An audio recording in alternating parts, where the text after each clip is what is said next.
Tras la explicación de mis compañeros de la tutela y curatela, yo vendré a hablaros de otra figura de protección y guardia del menor y el incapacitado. Esta es la figura del defensor judicial. La figura del defensor judicial se establece principalmente en aquellos supuestos en que existe conflicto de interés entre el menor y el incapacitado y entre aquellos que vienen llamados a su protección de manera natural, como podría ser el tutor, el padre, la madre o el curador.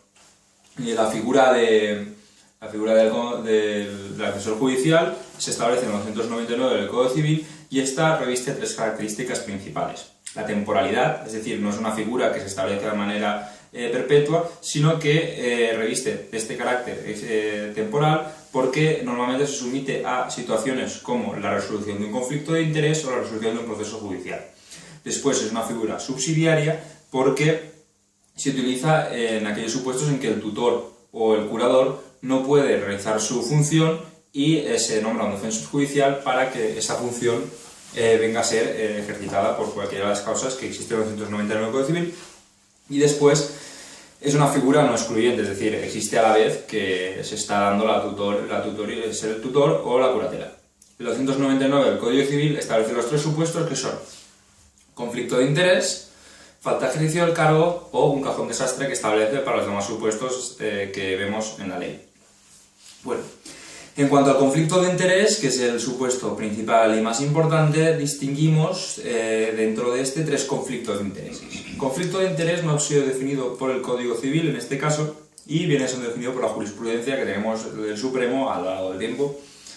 Y bueno, los tres conflictos de intereses principales que encontramos son el patrimonial, que es el primigenio, el que fue establecido por primera vez en el Código Civil, el personal y los casos de conflictos para concebidos no nacidos.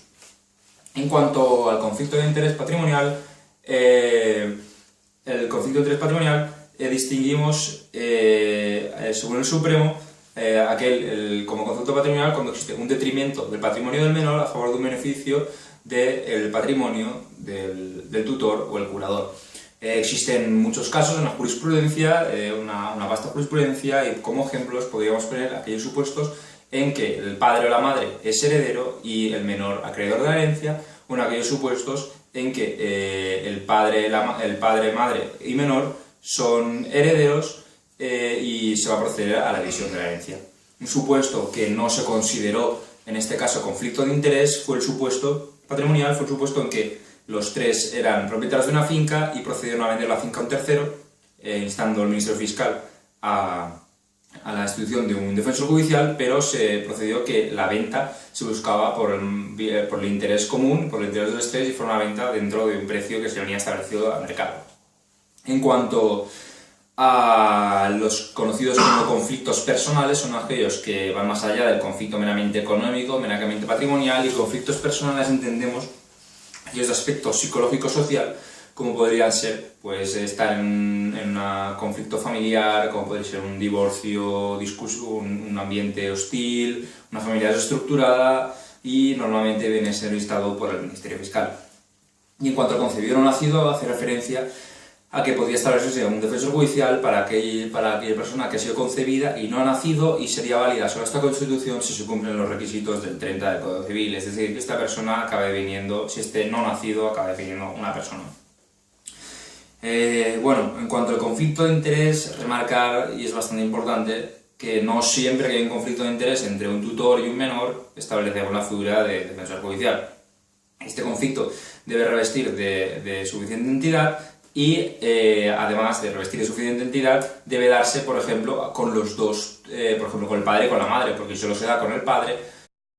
Y ya por último, los demás supuestos previstos, es decir, el cajón desastre que había hablado anteriormente, encontramos todos los casos previstos por la ley. Principalmente hablamos de los 299 bis, en que estableceremos defensor judicial cuando el Ministerio Fiscal se incluye en un conflicto de interés, como puede ser aquellos procesos judiciales en que se está intentando establecer un tutor y también se está declarando la incapacidad del menor. Por lo tanto, el Ministerio Fiscal entraría en un conflicto de interés y se establecía un defensor judicial.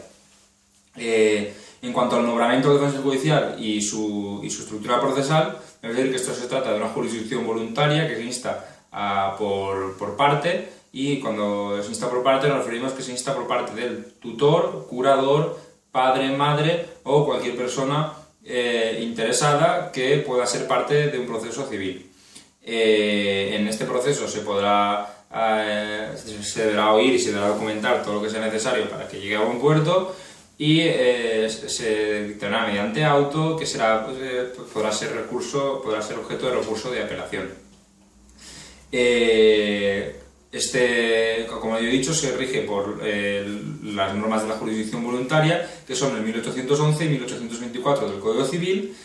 y en cuanto ya basándonos en las obligaciones y derechos del tutor, del defensor judicial, nos centraremos principalmente en las obligaciones de correcta actuación y las obligaciones las mismas que tiene el tutor y el curador. Y para no extendernos más en el régimen, son las 243 del Código Civil que han expuesto anteriormente nuestros compañeros.